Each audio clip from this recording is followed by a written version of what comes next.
Finally making a video. Let me find my notes. I did my notes on my phone instead of on paper as well, by the way. So we're gonna get started now. Just gotta scroll. All right, cool. So hi guys. This is a video that I'm making for when I have clients coming in to do their lash courses. So this is how I would present myself to my clients when they're sitting next to me. This will be the layout, or they would have their little lash course kit, but this will be the layout. This is probably everything that's gonna be in the lash course kit as well. This is the lash trays, lash shampoos, fan, the doll head, gel pads. This I use to water the lashes, but there's different kinds as well. The bonder, the primer, glue, gel pot with the glue rings inside, tweezers, tapes, fan, tissue, so that when I'm teaching them, I want to teach them on the doll. And yeah, this is like, yeah, other stuff as well. Guys, the storage went out.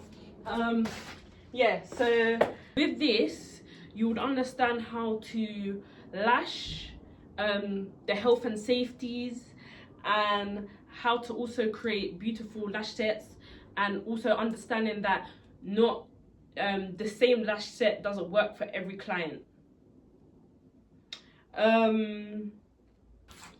The proof that this is everything that I wrote, and I'm gonna be reading it on my phone because I'll be real, I wrote this a couple days ago, and yeah, I can't remember everything off head. But yeah, let me go back.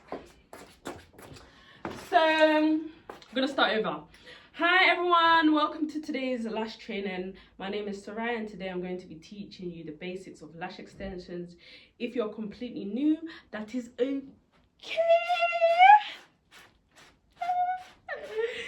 If you're trying to get to know from the teacher, it is okay. And by the end of the lesson, you should know how to be able to prepare, or these are the stuff that you will need for your lash appointment or lash course as well. And you'll know the safeties, you know the diameters, and you'd also know how to create the lash sets, and you'd also know and understand that you can't use the same lash set on every client. So you'd understand the different the different techniques as well. Lash extensions are basically individual hairs, synthetic hairs that you add on each individual eyelash, and it goes on each on each lash. Some people have different ways of doing lashes anyways, but I just make sure that every fan I make, I just make sure that it goes on every single eyelash. So these are the lash trays that I use at the moment, and as you can see, they're just little hairs. Make sure your hands are clean when you are touching lash trays as well, because they do go on clients' eyes, and you got to make sure that, just so that nothing happens to their eyes, you know what I mean? Literally. And with that, you use a special, I wouldn't say special, but because obviously some people buy like lash kit box and they have a specific glue. Now you can't use that glue because that is made for the dolls, so you'd have to go to someone that's either selling lash glue, or there are some that you can get online as well that are good for people's eyes, so that you don't end up irritating their eyes, because if you use the fake one, you can make the client's eyes very swollen, and it can just cause a lot of problems and drama when you're trying to do your business. So I wouldn't suggest doing that.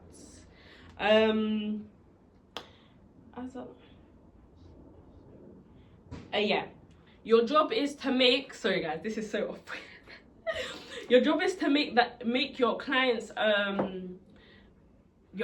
feel comfortable, beautiful, happy with your work.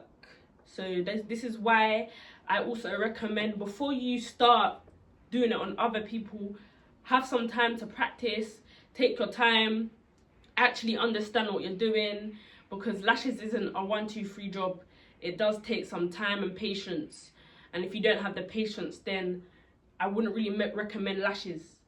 I wouldn't recommend you to do lashes, because you have to have a lot of patience. You have to literally lash every single lash, whether you're doing a classic set. Hybrid sets is on and off. There are some clients that I've done before where I've had to lash every lash, but yeah, majority of the time, especially if you're doing volume sets and classic sets, you have to lash every lash. Do you understand? So lash is just about patience. You have to make sure you have the patience for it. If you don't have the patience for it, then yeah, I wouldn't recommend lashes. I wouldn't say try it out. I say try it out, because you never know.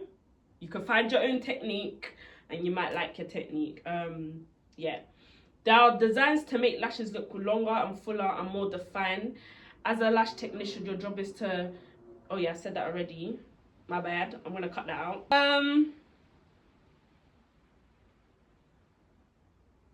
Also, another thing I want to say as well, make sure that your client's lashes are full before you start the lash set.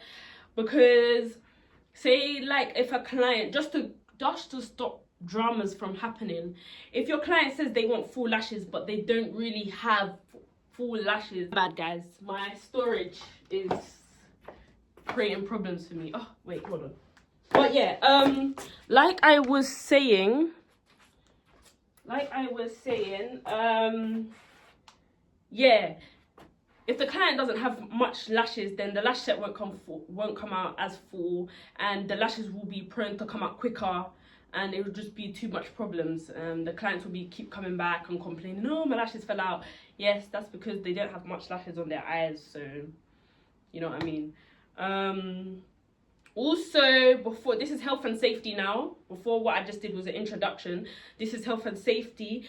Before every lash appointment, which I do as well, make sure you wash your hands, make sure your tweezers are clean, make sure everything is clean, because if it's not clean, if your hands are not clean, if the tweezers are not clean, it could really infect. If you're using just the same tweezer, it can affect your client's eyes, and they could get swollen eyes, red eye. Well, red eyes is sometimes normal, especially if you're doing bottoms, but you're trying to avoid that at all costs. You don't want none of that.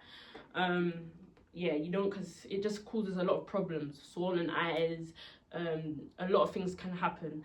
If a client comes as well beforehand, and you see that they got like I had a client before that had a cyst on their eye, I think that's what it's called, and like unhealthy eyes, and you can tell, send them back home, because you don't want to affect your tweezers, and then it could cause problems for other clients as well. So yeah, yeah, like I said, keep your area clean, disinfect your tweezers and tools, clean your bed, make sure you keep your like whatever material you have clean as well. Yeah, also what I've written down as well, always ask your clients, like I said before, even if you see it, if they have eye infections. Also, what I would recommend is the sheet, what's the sheet called, the consent forms. That reminds me, I need to do that too. But yeah, consent forms, because then they could let you know, and then you could look at the sheet, say like they have an eye allergy, you could just send them home, and that just saves your day, and nothing would interrupt your business. Do you understand? Nothing could come in between your business, because you know, it's written on the paper, they've literally said that they have an eye allergy. Do you know what I mean? So you can send them home, and that just saves you on the other hand, because you don't want nobody or nothing to affect your business.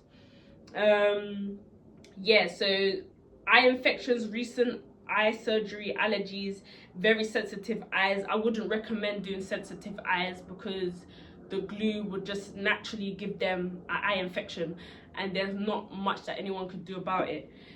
Even if they we're gonna keep having this storage problem, but I am almost done anyways.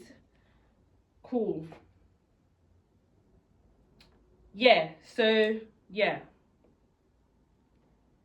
Also, the health and safety definitely comes first, because if you don't have health and safety, then a lot of things can go wrong, and that could cause. And then there's not unprofessional clients, but there's problematic clients that will do anything in the world to damage your business, and it's just too much. You don't want to do that for yourself, and you also want to protect your business at all costs.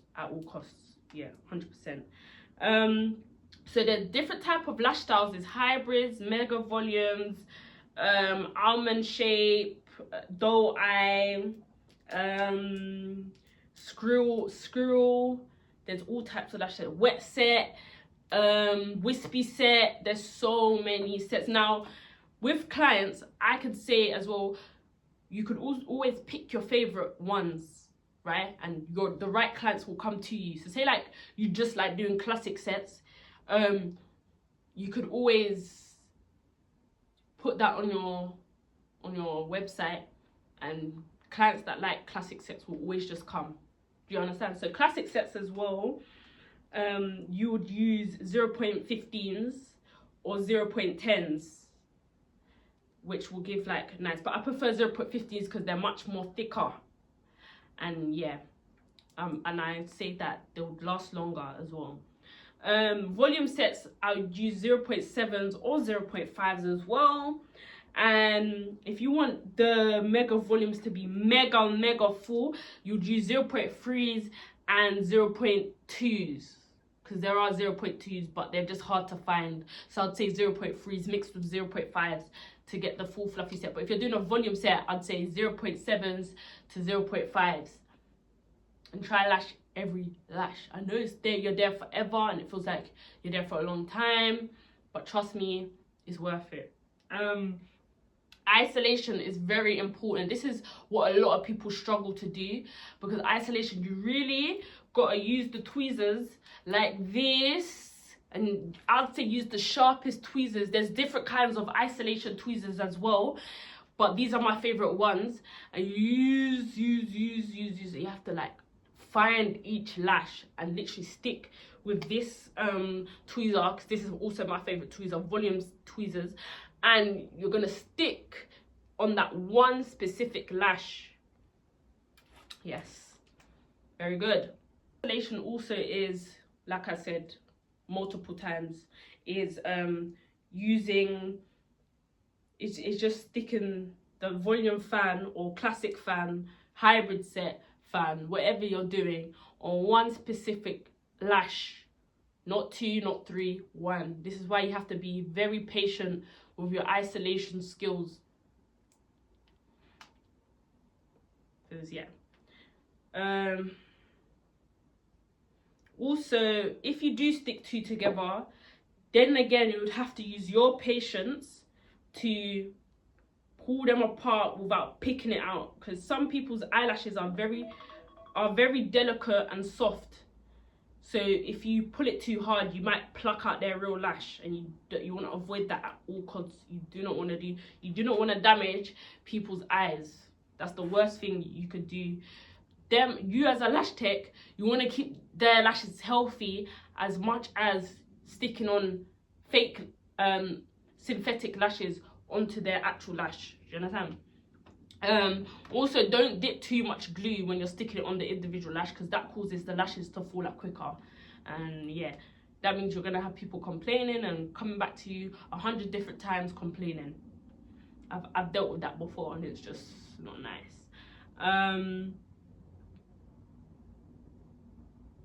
Also, I do recommend as well, do not place the lashes too close to the eyelid, because for some people's eyes, it can make it go swollen, and you don't want to do that. So this is why you point it 0.5 meters away from the actual lash.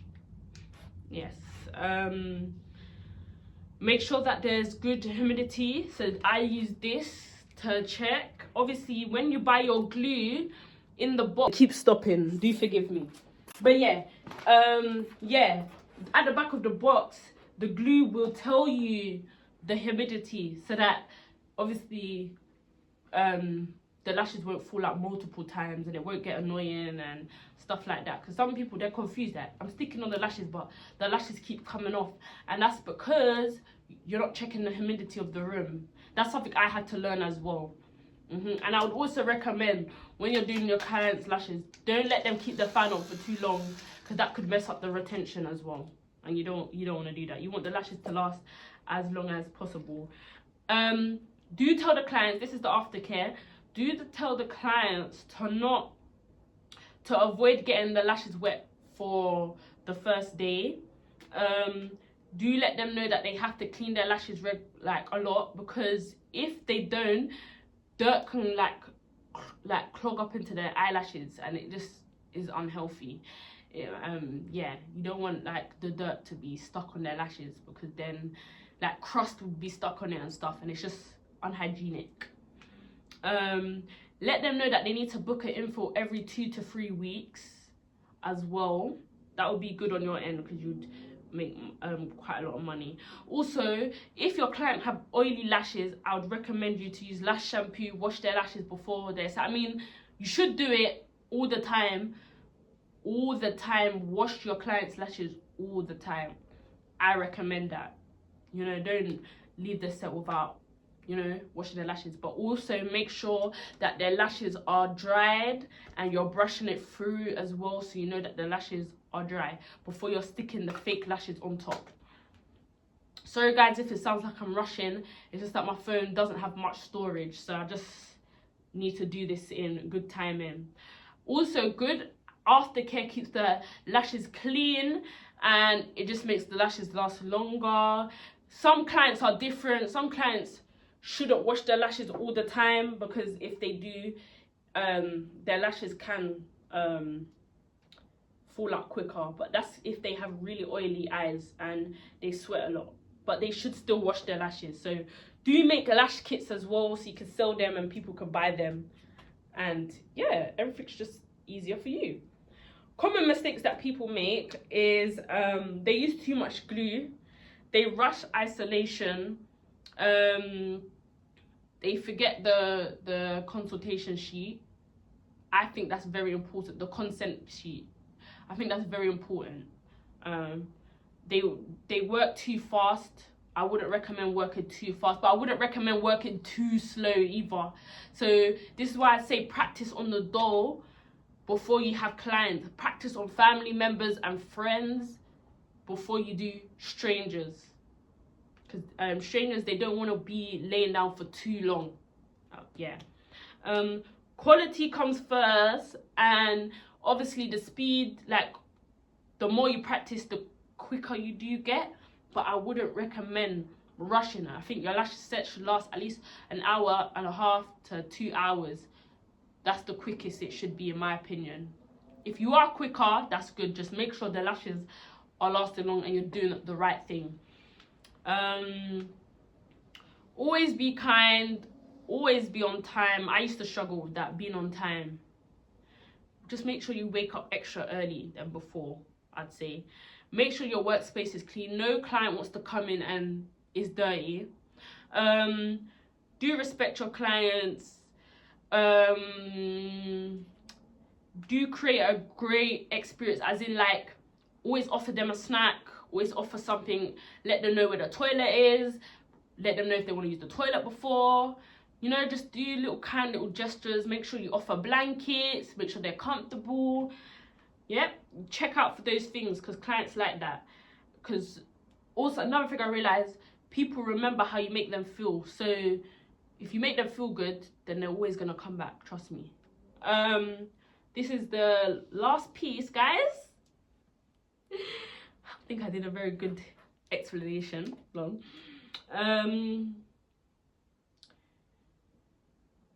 So yeah, today we did cover the things you need in your lash course, or your lash before you have your client come in. That's how I word it. The health and safeties. Do make sure, the main part, make sure your workspace is clean and make sure your hands are always clean. Make sure you always have a consent form. Very important, because some clients are very messy. To avoid messy clients, that's what I'd suggest. Know lash styles. Know the right lash styles. Not all clients are gonna come to you as well. The ones that are for you will come to you, right? Figure out what your favorite lash sets are to do. So if it's classics, then you can figure out different styles for classics. If it's hybrids, you can figure out different styles for hybrids. And the clients that like hybrids will come to you. Do you know what I mean? Figure out what your favorite thing is to do. Because some people, they try to do megas, but classics are for them. Do you know what I mean? So that's what I recommend. Understand the eye shapes. There's almond shapes, squirrel, doe eye, so many different shapes. Volume, so many. So figure out, like, also understand that with clients, because a lot of people don't. So yeah, because if you do volume set but the client needs doe eye, their eyes are going to be droopy, and that's just a waste of time. You know what I mean? Work on isolation. That's the biggest part. Isolation, the biggest thing. That's more important. The fans will come during time. Retention, I feel like that works over time as well, because when I first started, retention wasn't the best. But I'd say do your research on the types of glues you should use and stuff. I recommend that to you, to do your research, because every lash tech is different. Do you know what I mean? Everyone's different as well. And make sure, this is what I used to do. Try to be professional, because don't be too comfortable with your clients, because they're not going to treat you as clients. I mean, as like a lash tech, they're going to treat you more as a friend. And you don't want to be treated as a friend. You want to be treated as someone that they're coming to get their lashes done. And we're keeping it professional and good. Yeah. So guys, thank you so much for watching. I hope you guys enjoyed the small little video of me explaining the health and safeties of lashes, and I hope you guys understand, and I hope you guys come to me when I do my lash courses. And this is how I literally do my lash sets as well. When I have my trolley, this is how I set it up, so that everything's just there and it's just less problems as well. Also, make sure you always have your bonder and your primer. Primer cleans the lashes. Bonder helps the lashes last longer. So I do recommend as well. Do not forget to keep practicing, because practice makes perfect. And also practicing your lashes and stuff, eventually you'll build confidence with it as well. So it all just helps you so much with your business, and it's just worth it. Anyone that has any type of business, the more you practice, the better you get yourself. So that's something I recommend as well. And I hope I see you guys next, and I hope you guys enjoyed. I hope you guys learned a lot from this. Yeah. Bye. Okay.